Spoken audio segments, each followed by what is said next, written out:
100 Proofs the Earth is not a Globe by William Carpenter.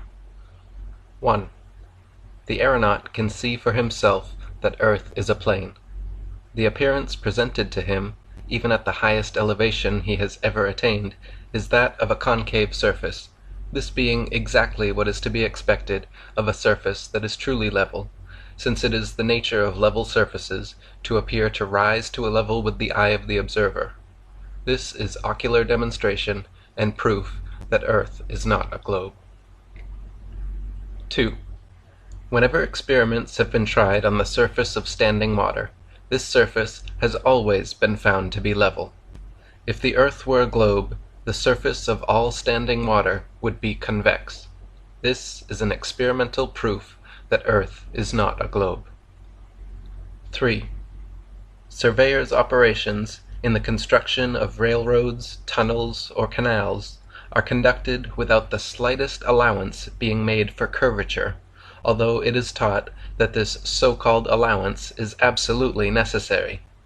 This is a cutting proof that Earth is not a globe. 4. There are rivers that flow for hundreds of miles towards the level of the sea without falling more than a few feet, notably the Nile, which in 1,000 miles falls but a foot. A level expanse of this extent is quite incompatible with the idea of the Earth's convexity. It is, therefore, a reasonable proof that Earth is not a globe. 5. The lights which are exhibited in lighthouses are seen by navigators at distances at which, according to the scale of the supposed curvature given by astronomers, they ought to be many hundreds of feet, in some cases down below the line of sight. For instance, the light at Cape Hatteras is seen at such a distance, 40 miles, that according to the theory, it ought to be 900 feet higher above the level of the sea than it absolutely is, in order to be visible. This is a conclusive proof that there is no curvature on the surface of the sea, the level of the sea, ridiculous though it is to be under the necessity of proving it at all, but it is, nevertheless, a conclusive proof that the Earth is not a globe. 6. If we stand on the sands of the seashore and watch a ship approach us, we shall find that she will apparently rise to the extent of her own height, nothing more.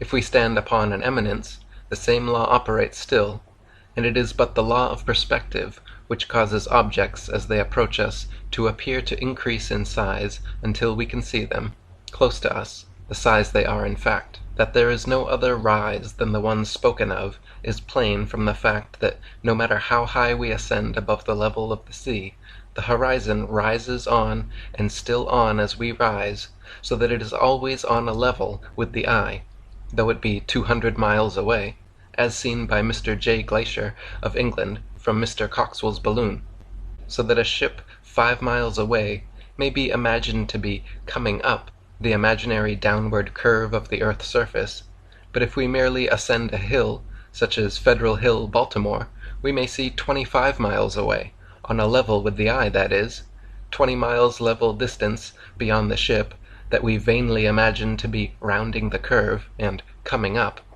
This is a plain proof that the Earth is not a globe. 7.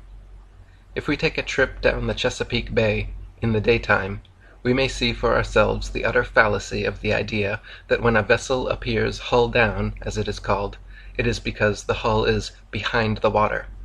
For vessels have been seen, and may often be seen again presenting the appearance spoken of, and away, far away, beyond those vessels, and at the same moment, the level shoreline, with its accompanying complement of tall trees towering up in perspective over the heads of the hull-down ships. Since, then, the idea will not stand its ground when the facts rise up against it, and it is a piece of the popular theory, the theory is a contemptible piece of business, and we may easily wring from it a proof that the Earth is not a globe. 8. If the Earth were a globe, a small model globe would be the very best, because the truest, thing for the navigator to take to sea with him. But such a thing as that is not known. With such a toy as a guide, the mariner would wreck his ship, of a certainty. This is a proof that Earth is not a globe. 9. As mariners take to sea with them charts constructed as though the sea were a level surface, however these charts may err as to the true form of this level surface taken as a whole, it is clear, as they find them answer their purpose tolerably well, and only tolerably well, for many ships are wrecked owing to the error of which we speak, that the surface of the sea is as it is taken to be, whether the captain of the ship supposes the earth be a globe or anything else. Thus, then, we draw, from the common system of plain sailing, a practical proof that earth is not a globe. 10. That the mariner's compass points north and south at the same time is a fact as indisputable as that 2 and 2 makes 4.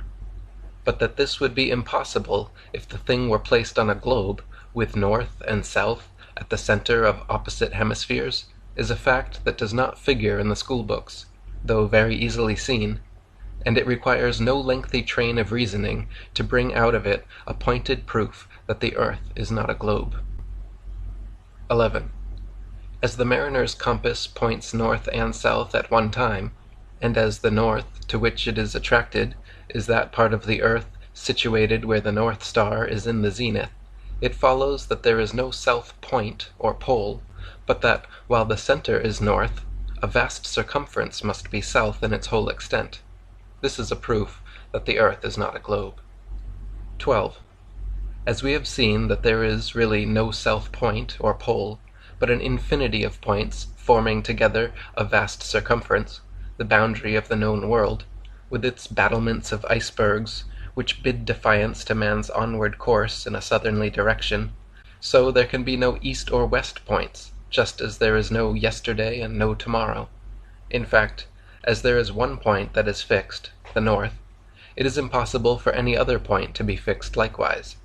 East and west are, therefore, merely directions at right angles with the north and south line, and as the south point of the compass shifts round to all parts of the circular boundary, as it may be carried round the central north, so the directions east and west crossing this line, continued, form a circle at any latitude.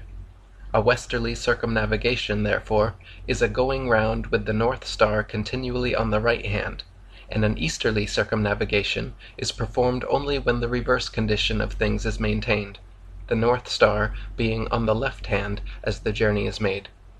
These facts, taken together, form a beautiful proof that the earth is not a globe. 13. As the mariner's compass points north and south at one and the same time, and a meridian is a north and south line, it follows that meridians can be no other than straight lines.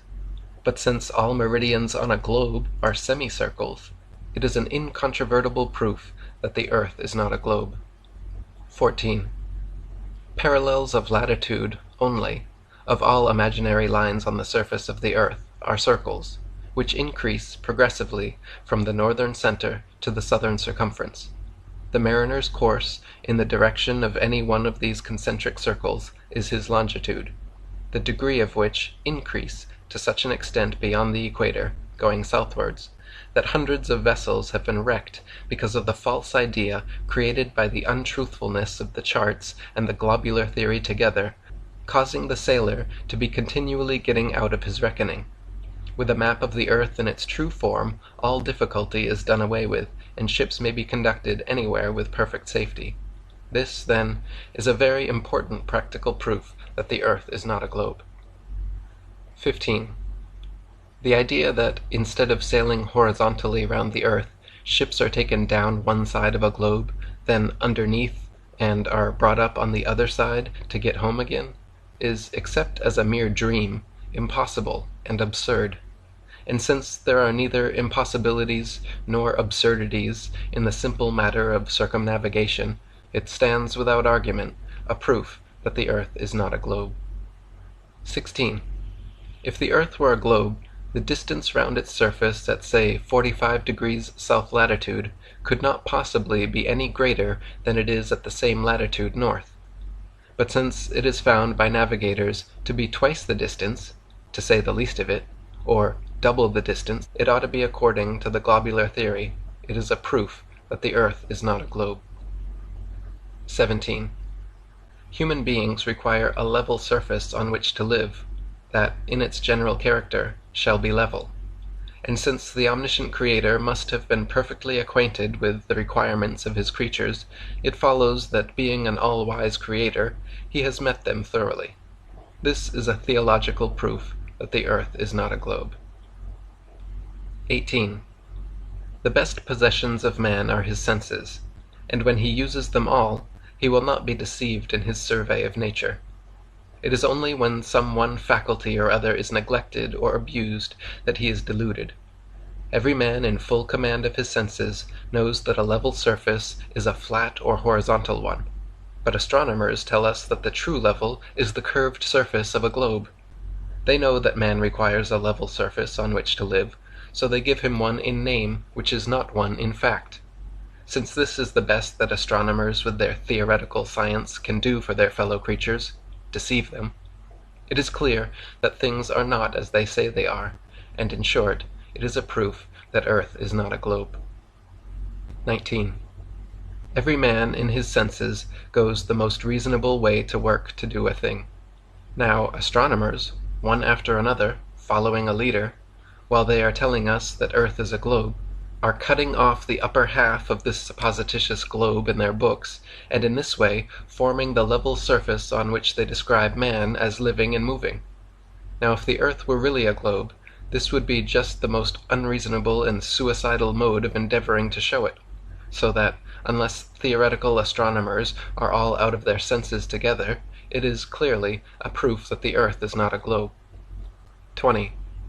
The common sense of man tells him, if nothing else told him, that there is an up and a down in nature, even as regards the heavens and the earth, but the theory of modern astronomers necessitates the conclusion that there is not. Therefore, the theory of the astronomers is opposed to common sense, yes, and to inspiration, and this is a common sense proof that the earth is not a globe. 21. Man's experience tells him that he is not constructed like the flies that can live and move upon the ceiling of a room with as much safety as on the floor, and since the modern theory of a planetary earth necessitates a crowd of theories to keep company with it, and one of them is that men are really bound to the earth by a force which fastens them to it, like needles round a spherical lodestone, a theory perfectly outrageous and opposed to all human experience, it follows that, unless we can trample upon common sense and ignore the teachings of experience, we have an evident proof that the earth is not a globe. 22. God's truth never requires a falsehood to help it along. Mr. Proctor, in his Lessons, says, men have been able to go round the earth in several directions. Now in this case, the word several will imply more than two, unquestionably, whereas it is utterly impossible to circumnavigate the earth in any other way than an easterly or westerly direction, and the fact is perfectly consistent and clear in its relation to earth as a plane. Now since astronomers would not be so foolish as to damage a good cause by misrepresentation, it is presumptive evidence that their cause is a bad one, and a proof that the earth is not a globe. 23. If astronomical works be searched through and through, there will not be found a single instance of a bold, unhesitating, or manly statement respecting a proof of the earth's rotundity. Proctor speaks of proofs which serve to show that the earth is not flat, and says that man finds reason to think that the earth is not flat, and speaks of certain matters being explained by supposing that the earth is a globe, and says that people have assured themselves that it is a globe. But he says also that there is a most complete proof that the earth is a globe, just as though anything in the world could possibly be wanted but a proof that proves and settles the whole question. This, however, all the money in the United States Treasury would not buy, and, unless the astronomers are all so rich that they don't want the cash, it is a sterling proof that the earth is not a globe. 24. When a man speaks of a most complete thing amongst several other things which claim to be what that thing is, it is evident that they must fall short of something which the most complete thing possesses. And when it is known that the most complete thing is an entire failure, it is plain that the others, all and sundry, are worthless. Proctor's most complete proof that the earth is